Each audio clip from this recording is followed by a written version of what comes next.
Online পেমেন্টে জালিয়াতি ভরপুর। এর প্রতিরোধ বিষয়ে সরকারের কি পদক্ষেপ আছে?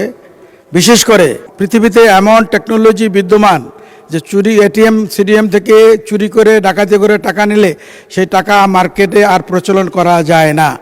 আমাদের দেশে সেই টেকনোলজি এখনো আসেনি। মন্ত্রী মহোদয়ের নিকট প্রশ্ন, এই টেকনোলজি আদৌ বাংলাদেশে আসবে কি? আসলে সেটা কবে এবং কখন?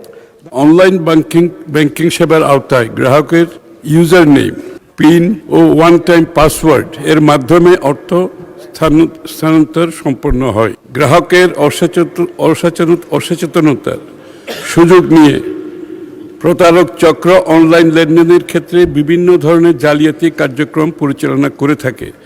বিশেষ করে one time password, OTP, pin বা অন্যান্য সংবেদনশীল তথ্য শেয়ার করার ফলে গ্রাহকের অর্থ আত্মসাতের ঝুঁকি তৈরি হয়। এই প্রেক্ষিতে ব্যাংক হিসাবের সংবেদনশীল তথ্য ও ওটিপি কারোর সাথে শেয়ার না করার জন্য সর্বসাধারণকে নিয়মিত সতর্ক করা হয়। বাংলাদেশ ব্যাংক ও অর্থ মন্ত্রণালয় আর্থিক সাক্ষরতা ও সচেতনতা প্রসারে নিরলসভাবে কাজ করে যাচ্ছে। ধন্যবাদ মাননীয় স্পিকার।